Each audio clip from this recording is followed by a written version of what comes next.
이름은 이철은이고요. 저는 2016년 9월 서해 해상으로 헤엄을 쳐서 자유를 찾아왔습니다.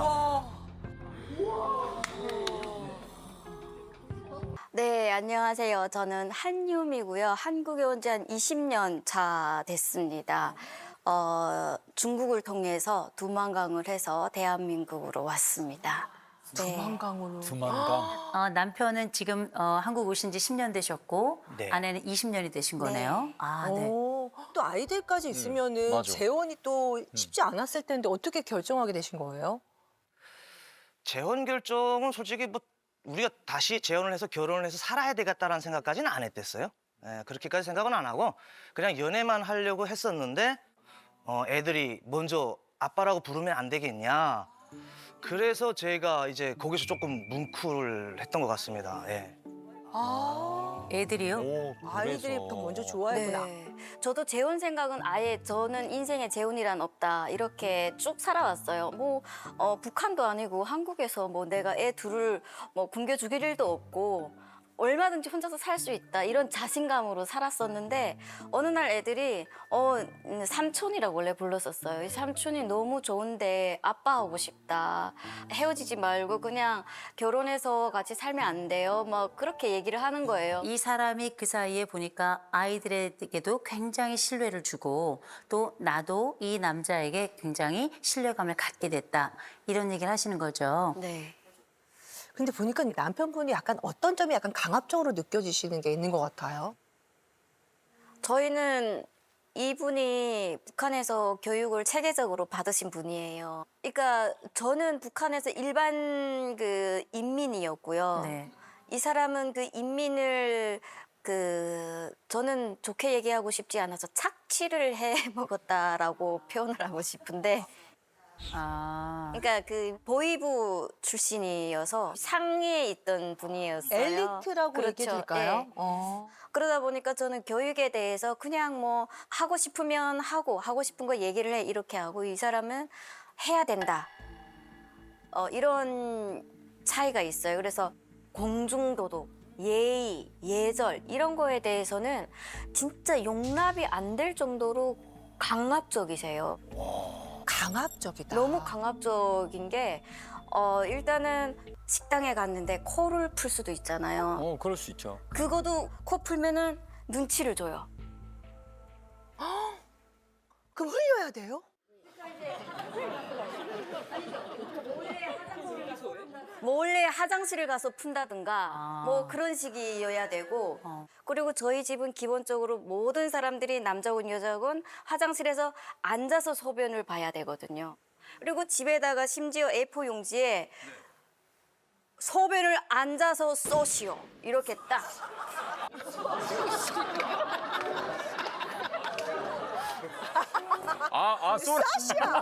쏘라고? 진짜. 손님들이 저희 집에 오잖아요. 손님들도 마찬가지예요. 타이트하네. 네, 정말 그래요. 그 정도로 되게 예민해요. 아이들과의 관계는 괜찮으세요? 처음에는 솔직히 제가 앞에 나서서 애들을 훈육은 하진 않았어요. 왜냐면 애들에게도 이제 스며들 시간이 필요하기 때문에 제가 뭐 갑자기 들어온 아빠라고 하는 놈이 갑자기 지들을 욕하면은 상처받을 것 같아서 뒤에서 와이프한테 자꾸 욕하라고 그러니까 나쁜 사람이 된 거예요. 한마디로 말하면 와이프는. 근데 그 어느 정도 시간이 흐르다 나니 이제는 나도 아빠로서의 역할을 해야 되는데 그리고 또 시간이 흘러가지고 애들도 아빠의 말을 받아들일 준비가 되어 있기 때문에 저도 이제 요구를 하는 거죠. 요구를 하는 거죠. 그 우리 맞이한데도 이야기할 때 처음에는 조금 부정적이었어요. 솔직히. 되게 얘는 한국에서 태어나가지고 한국의 교육 시스템을 받으면서 자란 애기 때문에 아빠가 이야기하는 것 자체 처음엔 무슨 말인지 모르는 거예요. 아. 저 말이 뭐지? 하고 이렇게 멍 때리는 거예요. 그러면 그거를 보면 또 아빠로서는 또 기분이 없어요. 왜 빤히 쳐다보지? 이렇게 되는 거예요. 모르는데. 몰라서 그러는 건데 저는 그렇게 안 보이고 해보자는 건가? 그럴 수 있지, 그럴 수 있어. 자, 그러면 그렇게 얘기를 했을 때 아내가 바로 들어와서 여보, 왜 그런 얘기를 해? 라고 얘기하나요? 좀 그것 때문에 저희도 트러블이 좀 있었던 것 같아요. 뭐 애한테 뭐 그렇게까지 해야 되느냐? 자기가 이야기하는 방식은 북한식이다. 되게 너무 강압적이고 위협적이다 애들한테. 그래서 이게 위협인가? 저는 그게 또 이해가 안 되는 거죠. 집에서 처음에 이제 집사람 만나서 이렇게 밥을 먹는데 애가 방구를 뿡 하고 끼는 거예요. 그래서 그때 들은 게 엄마가 혼자 키워서 애들이 이렇게 없는가?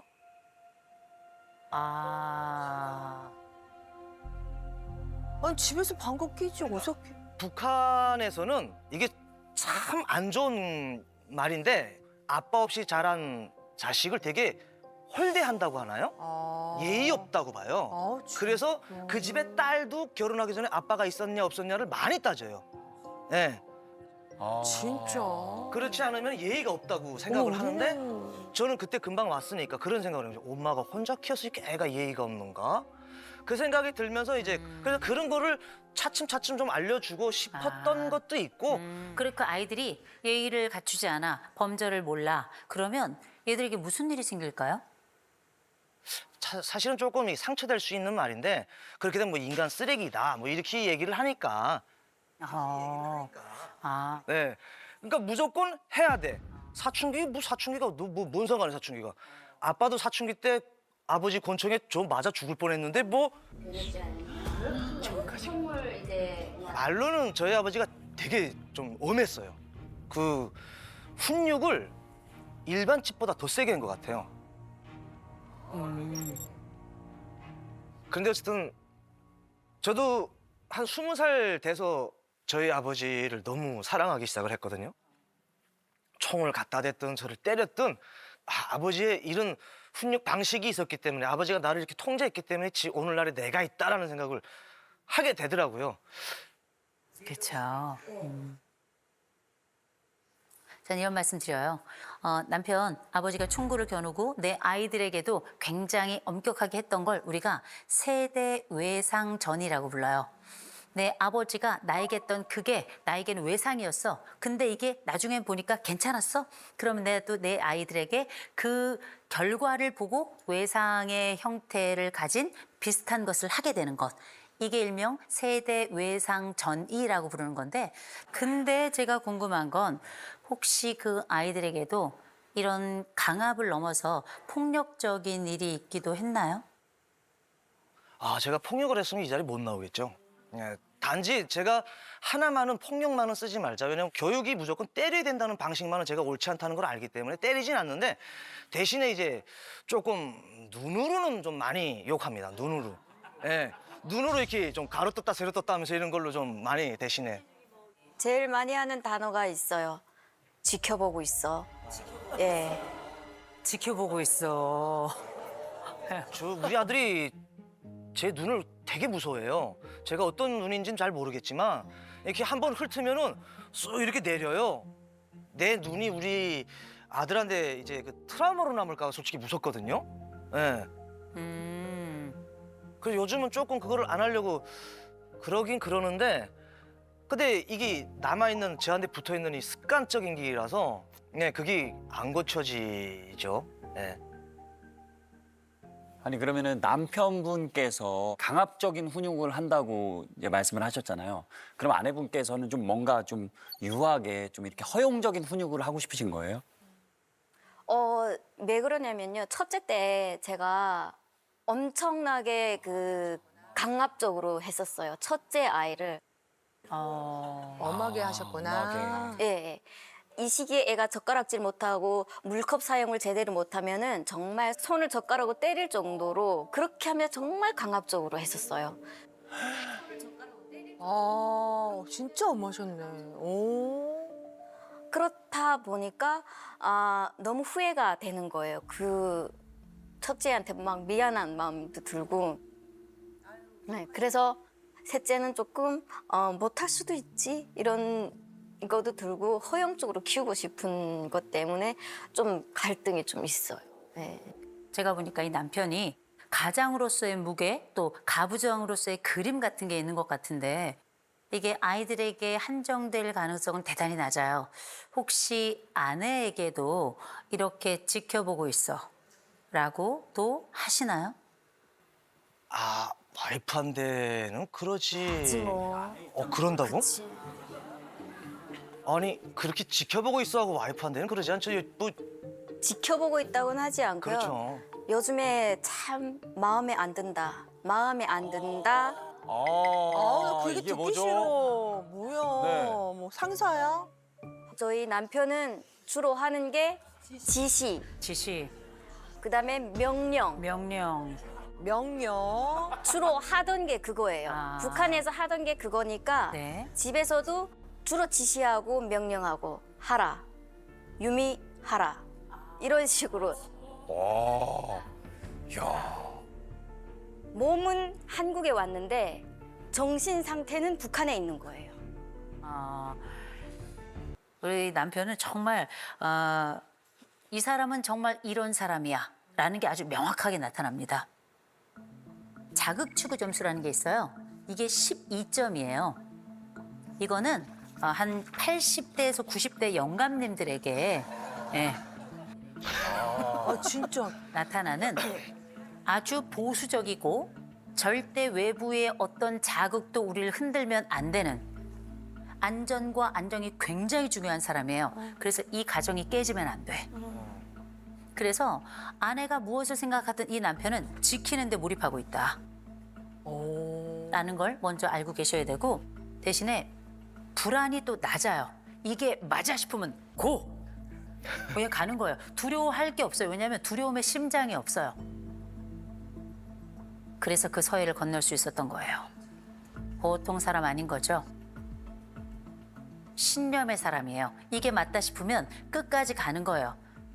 그러나 이게 까딱 잘못하면 다른 사람들에게는 엄청난 억압이 될 수 있는 게 이 남편이 사회적 민감성이라고 하는 게 지금 7점이거든요. 7점은 다른 사람을 이를테면 사정을 봐주고 이런 게 없어요. 그냥 이게 맞아, 렛츠고. 이렇게 가는 거고 대신 스스로에게도 엄격해요. 다른 사람들이 해야 되는 건 나도 해요. 그래서 내가 해야 되는 건 그 사람들도 해야 되는 거예요. 이거를 더 강화하는 특성이 있습니다. 자율성이라는 개념이 있는데 자율성이 100점이에요. 첫째, 자기 주도성이 엄청난 거고요. 책임감도 어마어마한 겁니다. 그런데 그 책임지는 방식이 뭐냐면 이 연대감 점수도 지금 77점이라 내 가족을 꽉 끌어안는 거거든요. 그래서 이 남자는 아마 새 아이들 그리고 내 아내를 아마 죽을 때까지 책임질 거예요. 그리고 책임감이 있으니까 첫 번째, 새아버지 컴플렉스가 생겼단 말이에요. 내 자식으로 키워. 그런데 혹시 새아버지 밑에서 커서 이런 건 아닐까라고 하는 두려움이 남몰래 있는 거예요. 그래, 그런 게 있을 수 있겠다. 근데 아내는 위험 회피 점수, 다시 말해서 불안 점수가 85점이에요. 남편은 안전을 추구하는 게 맞아. 그러나 어떻게? 난 불안하지도 않아. 근데 아내는 왜 더 오래 살았는데 왜 더 불안하지? 아내는 말입니다. 첫 번째 결혼에 실패했어요. 20년 그 살 동안에 나 혼자 정말 죽을 힘을 다해서 여기까지 왔죠. 지키느라 여러 수모도 많이 당했죠. 이제는 강력한 남편도 있는데 아직도 내 안쪽에는 근원적인 불안이 있는 거예요. 그래서 이 여자는 엄하게 대하는 거 좋아해요. 왠지 아세요? 날 단단하게 지켜주거든. 나를 꽉 잡아주거든. 이틀 안에만 있으면 난 안전하거든. 그래서 이 남자가 너무 좋은 거예요. 남편 자율성 100점이었죠? 아내 자율성이 28점이에요. 맞아. 20년 가까운 세월 혼자서 애들 키우면서 이렇게 산 사람이 맞아? 이런 생각이 들 정도인데 원래 이거보다 높았을 거예요. 훨씬 높았을 거예요. 이 남자랑 살면서 이제 내가 뭐 막 안 해도 돼. 안심이 돼서 그래요. 우리가 먼저 생각해야 될 것. 이런 것들이 지금 우리 가정생활에 무슨 영향을 미치는가? 일단 이 아버지가 엄격하더라도 일관성이 있어서 전 괜찮다고 생각합니다.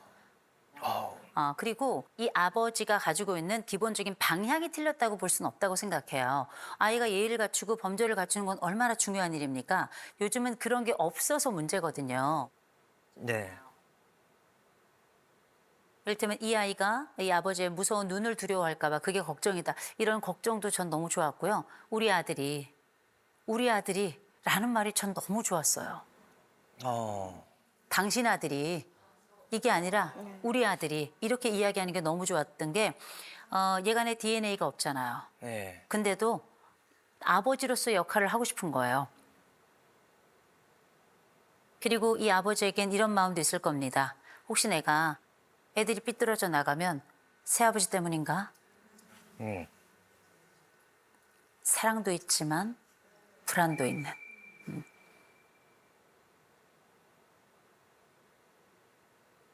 그래서 더 엄격한 거예요.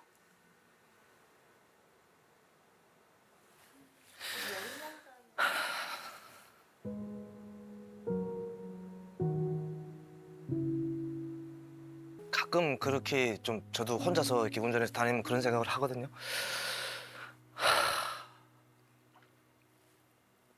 이 애들이 이제 커서 내가 그 했던 훈육이라든지 이런 방식들을 좋아할지 아니면 나빠할지.